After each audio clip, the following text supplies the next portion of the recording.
Hello guys, welcome back my YouTube channel. My name is Sandeep Markam. स्वागत है मेरे YouTube channel में। तो आज हम लोग क्या सीखेंगे? आज हम लोग सीखेंगे किसी त्रिभुज की भुजाएं। ठीक है, अगर भुजाएं दिया हो 12 सेंटीमीटर, 16 सेंटीमीटर, 20 सेंटीमीटर, तो उसका क्षेत्रफल हेरोन के सूत्र से, जो हेरोन का सूत्र है, ठीक है, उसकी मदद से कैसे हमको त्रिभुज का क्षेत्रफल ज्ञात करना है, आज के इस वीडियो में हम लोग सीखेंगे। तो देखिए ध्यान से, इसमें देखिए 3 भुजा दिया है। ठीक है, त्रिभुज में कितने भुजाएं होते हैं? 3 भुजाएं। अगर 3 भुजाएं का मान दिया हो, ठीक है, तीनों भुजा का मान यहाँ पे दिया है, देखिए 12 सेंटीमीटर, 16 सेंटीमीटर और 20 सेंटीमीटर, तो उसका क्षेत्रफल हमको हेरोन के सूत्र से ज्ञात करना है। तो देखिए त्रिभुज बनाए, ठीक है, ये कोई भी त्रिभुज दे दिया है, ठीक है। तो देखिए यहाँ ABC त्रिभुज है, इसमें कोई भी ले लेंगे, ठीक है, या इसको 12 सेंटीमीटर ले लेंगे, त्रिभुज दिया है, बना सकते हैं। ठीक है, 12 सेंटीमीटर, इसको बना लिए 16 सेंटीमीटर और ये बना लिए 20 सेंटीमीटर। ठीक है, उसके बाद में क्या करना है हमको? हेरोन का सूत्र लगाना है, जो त्रिभुज का क्षेत्रफल बोलते हैं, जो ये लिखा है √S, S माइनस ए, एस माइनस बी और S माइनस सी, ये क्या है? इसी को क्या बोलते हैं? हेरोन का सूत्र बोलते हैं। ठीक है, इस सूत्र की मदद से हम लोग कोई भी त्रिभुज का क्षेत्रफल ज्ञात कर सकते हैं, चाहे वो समकोण हो या फिर कोई भी हो। ठीक है, समबाहु, समद्विबाहु, कोई भी।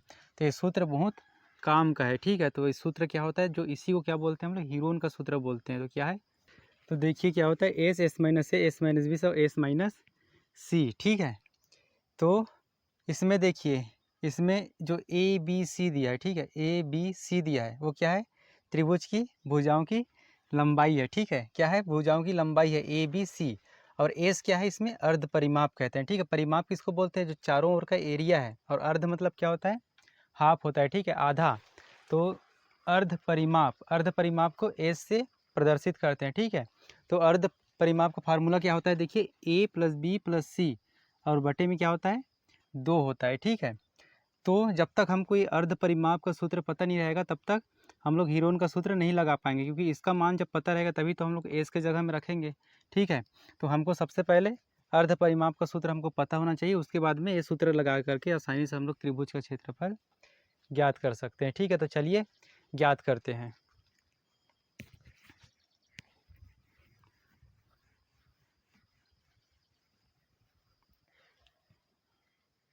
तो अब देखिए यहाँ पर किसी भी जो भुजा है, ठीक है, किसी भी को ए बी सी हम लोग मान सकते हैं। जरूरी नहीं है कि इसी को ए मानना है, इसी को बी मानना है, इसी को सी मानना है, किसी को भी ए बी सी हम लोग मान सकते हैं। तो चलिए यहाँ पर देखिए, मैं मान लेता हूँ ए बराबर, मान लेता हूँ इसको ए भुजा। ठीक है, ए बी को कितना दिया है? 12। और बी बराबर क्या दिया है? इसको मान लेता हूँ 16 और सी बराबर 20। ठीक है, किसी को भी मान सकते हैं। अब देखिए ए बी सी हम लोग मान लिए, तो सबसे पहले इसके बाद कौन सा फार्मूला लगाएंगे हम लोग? अर्ध परिमाप का सूत्र लगाएंगे। ठीक है, एस बराबर कौन सा? अर्ध परिमाप का। ये क्या होता है? एस बराबर अर्ध परिमाप होता है। ठीक है, इसका सूत्र क्या होता है? ए प्लस बी प्लस सी अपॉन 2 होता है। ठीक है, तो देखिए एस बराबर ए का मान क्या दिया है? देखिए 12, बी का मान क्या दिया है? देखिए 16 और सी का मान क्या दिया है? देखिए 20। ठीक है, और बटे में क्या है? 2 है। ठीक है, अब इनको सबको जोड़ देते हैं। ठीक है, इन सभी को जोड़ेंगे तो कितना हो जाएगा? 12 और 10, 20 और 10 30, और ये 10 कितना हो जाएगा? 40, 40 और 6 46 और 2 48। ठीक है, तो कितना हो जाएगा? 48/2। एस बराबर आ रहा है। ठीक है, ये हमारा क्या के बराबर में आ रहा है? एस के बराबर। तो एस बराबर अर्ध परिमाप बराबर क्या? 2 एकम 2, 2 दूना 4, इसको काट देंगे। 48 का आधा क्या होता है? 24 होता है ना। तो एस बराबर आ जाएगा हमारे पास में 24। ठीक है, अब देखिए अर्ध परिमाप बराबर हमारे पास में क्या निकल के आ गया है? 24 निकल के आ गया। ठीक है, तो अब इसके बाद में कौन सा फार्मूला लगाएंगे हम लोग? त्रिभुज का क्षेत्रफल। इसी को क्या बोलते हैं हम लोग? हेरोन का सूत्र बोलते हैं। अभी मैं यहाँ पर लिखा था √S, S माइनस ए, एस माइनस बी और एस माइनस सी। ठीक है, ये क्या है? त्रिभुज का क्षेत्रफल। इसी की मदद से हम लोग त्रिभुज का क्षेत्रफल को ज्ञात करेंगे। इसी को क्या बोलते हैं? हेरोन का सूत्र कहते हैं। ये सूत्र जो हेरोन नाम का वैज्ञानिक था, ठीक है, उन्होंने ये सूत्र को दिया था, इसलिए वो अपने नाम पे ही इस सूत्र को रखा है। तो इसी को क्या बोलते हैं हम लोग? हेरोन का सूत्र भी बोलते हैं। ठीक है, तो चलिए लगा देते हैं मान। हमारे पास एस का मान भी आ गया है 24, और ए बी सी का मान भी यहाँ पे हमको पता है। तो चलिए मान को रख देते हैं। तो देखिए एस बराबर क्या है? यहाँ पर 24 है। ठीक है, अब ब्रैकेट में 24 एस, ए बराबर क्या है? 12, ठीक है। उसके बाद में देखिए एस बराबर क्या है 24 माइनस बी बराबर क्या है देखिए 16, ठीक है। उसके बाद में देखिए एस बराबर क्या है 24 माइनस सी बराबर क्या है 20, ठीक है।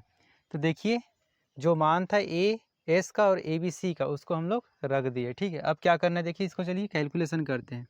तो चलिए कैलकुलेशन करते हैं। अंडर रूट है हमारा, अंडर रूट चल रहा है 24, तो ये 24 हो जाएगा, ठीक है। ब्रैकेट में जब 24 में से 12 घटाएंगे तो कितना बचेगा 12, और 24 में से जब 16 को घटाएंगे तो कितना बचेगा हमारे पास में 8 बचेगा, ठीक है। और 24 में से जब 20 को घटाएंगे तो कितना बचेगा 4 बचेगा, ठीक है। तो ये देखिए ये निकल के आया हमारे पास में, ठीक है।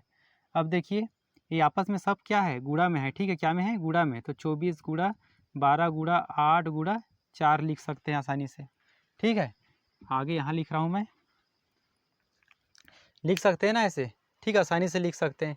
अब देखिए अब क्या करेंगे, इसको सरल करना है। जो अंडर रूट में दिया है, ये पूरे अंडर रूट में दिया है, इसको हम लोग सरल करेंगे। कैसे सरल करेंगे, इसको हम लोग अभाज्य गुणनखंड करेंगे एक एक का, ठीक है। 24 का करेंगे अभाज्य गुणनखंड, 12 का करेंगे, 8 का करेंगे, 4 का, फिर उसके बाद में आगे सॉल्व करेंगे। तो देखिए 24 का अभाज्य गुणनखंड करता हूँ, ठीक है मैं। तो देखिए 24 का जब अभाज्य गुणनखंड करेंगे तो क्या निकल के आएगा, देखिए 24 का अभाज्य गुणन ऐसे करते हैं, बनाते हैं, ठीक है।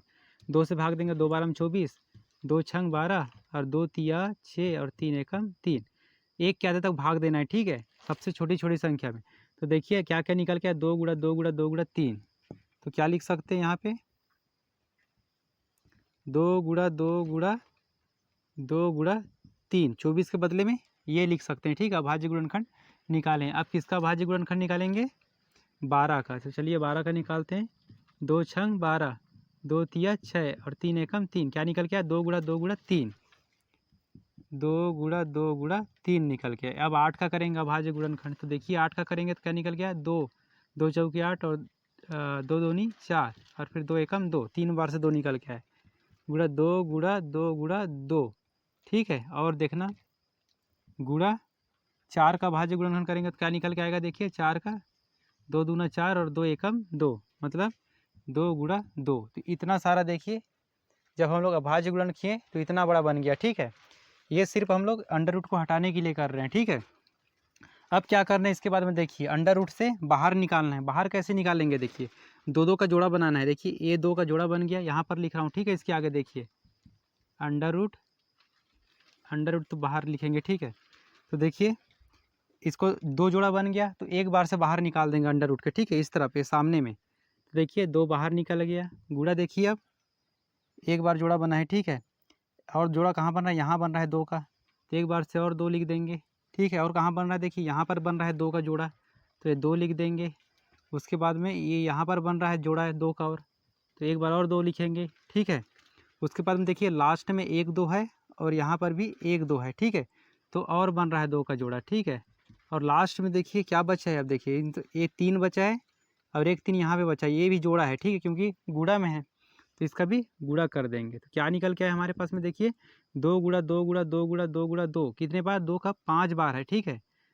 और एक बार गुणा 3 है, तो सारे को एक बार, और यहाँ कुछ भी नहीं बचा, सब बाहर निकल गया, ठीक है। कुछ भी नहीं बचा मतलब यहाँ पर क्या है 1 है, तो 1 का जब हम लोग करेंगे तो 1 ही आएगा, तो उसको हम लोग नहीं लिखते अंडर रूट के अंदर में, ठीक है। तो हमारा इतना ही, इसको मल्टीप्लाई कर देंगे तो हमारा उत्तर आ जाएगा। तो देखिए अगर कुछ अंडर रूट में बचता है एक के अलावा कुछ अलग तो उसको अंडर रूट में लिखते, ठीक है। तो इसको गुणा कर दे, 2 दूनी 4, 4 दूनी 8 दूनी 16, 16 दूनी 32 और 32 तिया कितना होता है 96 सेंटीमीटर स्क्वायर। तो ये हमारा फाइनल क्या निकल के आया, उत्तर निकल के आया, ठीक है, कितना 96 सेंटीमीटर स्क्वायर, ठीक है।